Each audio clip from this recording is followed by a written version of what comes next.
ज्ञानी गुरु को जीवन में धीरे धीरे सफलताएं अपने आप ही प्राप्त होनी प्रारंभ हो जाती है। जब ज्ञानी गुरु ने अपनी माता दीपा के चरणों में 1000 रुपये समर्पित किए, यह लाल का कमाल देखकर दीपा माँ आश्चर्य भरी नज़रों के साथ अपने लाल के मुखारबिंद की ओर देखना प्रारंभ कर देती है।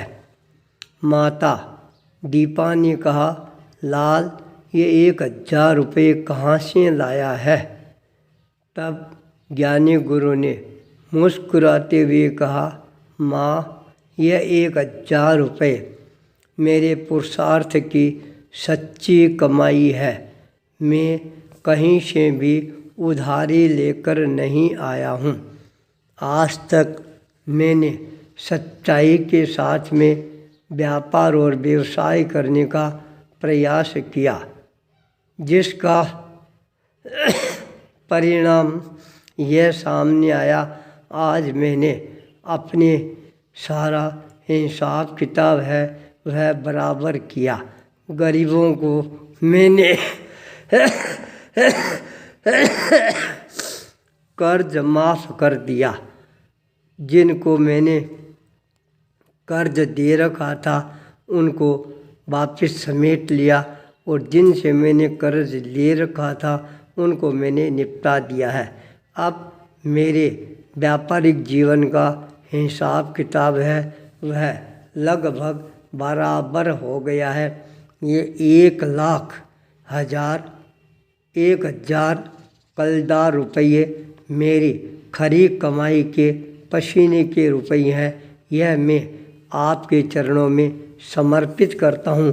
जिंदगी भर आप आराम से रहना, अपने मस्तक को गर्व से ऊपर रख कर चलना, किसी के सामने हाथ फैलाने की ज़रूरत नहीं है।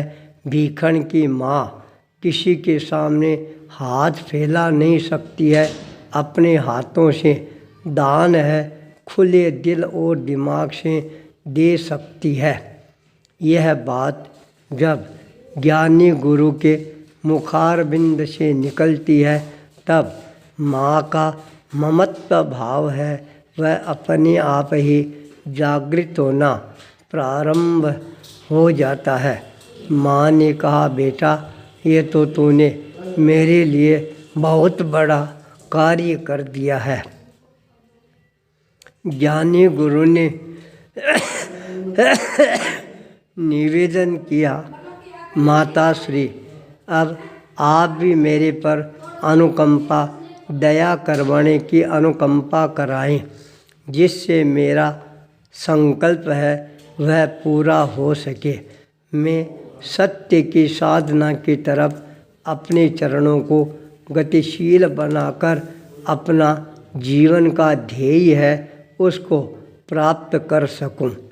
दीपा माँ के ऊपर यह शब्द जादू सा असर करने वाला बन जाता है। तत्काल खड़ी होती है, अपने लाल का हाथ थाम कर कहती है, चल अब अपन आचार्य रघुनाथ जी की चरण शरण में चलते हैं, जहाँ पर जाकर मैं गुरुदेव को संयम प्रदान करने के लिए प्रार्थना करूँगी।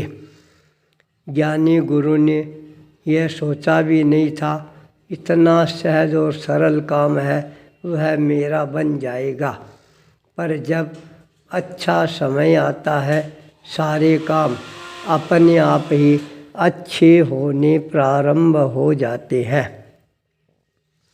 दीपा माँ अपने लाल को लेकर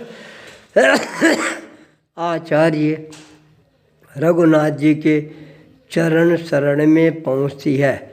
जैन स्थानक का द्वार आता है। आचार्य रघुनाथ जी आगम स्वाध्याय के लिए अपने आप को तल्लीन बना रहे थे। उनका सूर्य की तरह चमकता हुआ दीदार दीपा माँ को और ज़्यादा आकर्षित करने वाला बन जाता है। भीतर जाकर ज्ञानी गुरु अपनी माता के साथ आचार्य रघुनाथ जी को 3 बार प्रदक्षिणा देकर वंदना करके चरणों में सेवा करने के लिए बैठ जाती हैं। ज्ञानी गुरु ने कहा, गुरुदेव, अब इस संसार रूपी समुद्र से मेरी जीवन रूपी नौका है, उसको पार लगाने वाले आप ही हैं। उस नौका को सहयोग प्रदान करने के लिए मेरी दीपा माँ मेरे साथ में है। आप एक बार उनसे अवश्य ही उनके मन की बात है वह जानने का प्रयास करवाएं।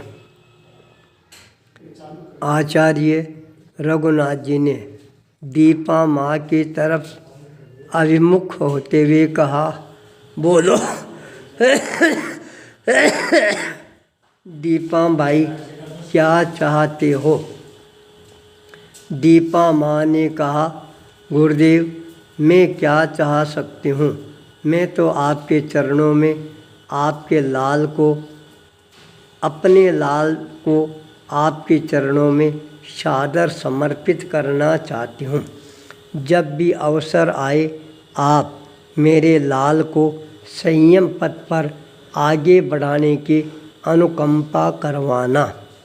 ज्ञानी गुरु ने निवेदन किया, गुरुदेव, क्या जब माता दीपा स्वयं आपसे आग्रह कर रही है, निवेदन कर रही है, फिर आप संकोच क्यों करवा रही हैं?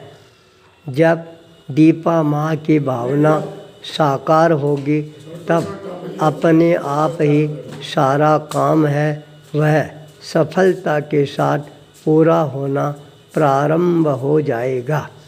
आचार्य रघुनाथ जी ने दीपा माँ की तरफ एक बार गहन दृष्टि के साथ देखते हुए कहा, दीपा माँ, देख, हड़बड़ी में, जल्दबाजी में कोई प्रकार का निर्णय लेने की ज़रूरत नहीं है।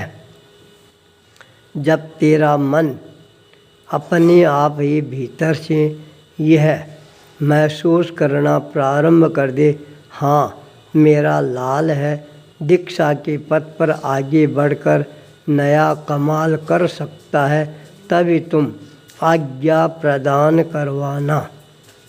आचार्य रघुनाथ जी की यह निष्प्रियता देखकर माता दीपा और ज़्यादा प्रभावित होने प्रारंभ हो जाती है।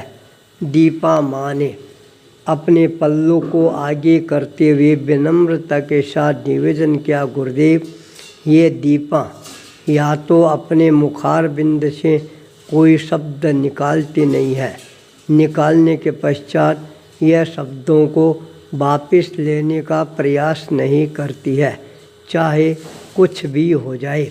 इसलिए मैंने आपसे एक बार निवेदन आग्रह कर दिया है, मेरे लाल को अब आपको ही संभालना है।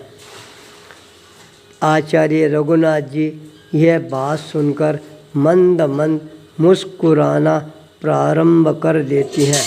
ज्ञानी गुरु की तरफ स्नेहिल नज़रों से जब निहारते हैं, ज्ञानी गुरु अपने आप ही चरणों में नतमस्तक बन जाते हैं, निवेदन करते हैं, प्रभु, माता की प्रार्थना है, इसको आप अवश्य ही स्वीकार करवाने की अनुकंपा करवाएं। मेरे लिए बंधनों से मुक्ति का मार्ग है, यह प्रशस्त करवाने की अनुकंपा करवाएं। क्यों दीपा माँ, मेरी बात बिल्कुल सत्य है ना? ज्ञानी गुरु ने अपनी माँ की तरफ देखते हुए कहा। माँ ने कहा, हाँ बेटा, अब मैं भी चाहती हूँ तुम भी संयम पथ पर आगे बढ़कर सत्य धर्म की इस संसार में प्रतिष्ठा करके सत्य धर्म की ध्वजा को सारे संसार में फहराने का प्रयास करेगा। तो तेरा यह मनुष्य जीवन है सार्थक और सफल बन जाएगा। आचार्य रघुनाथ जी ने यह देखकर दीक्षा का आदेश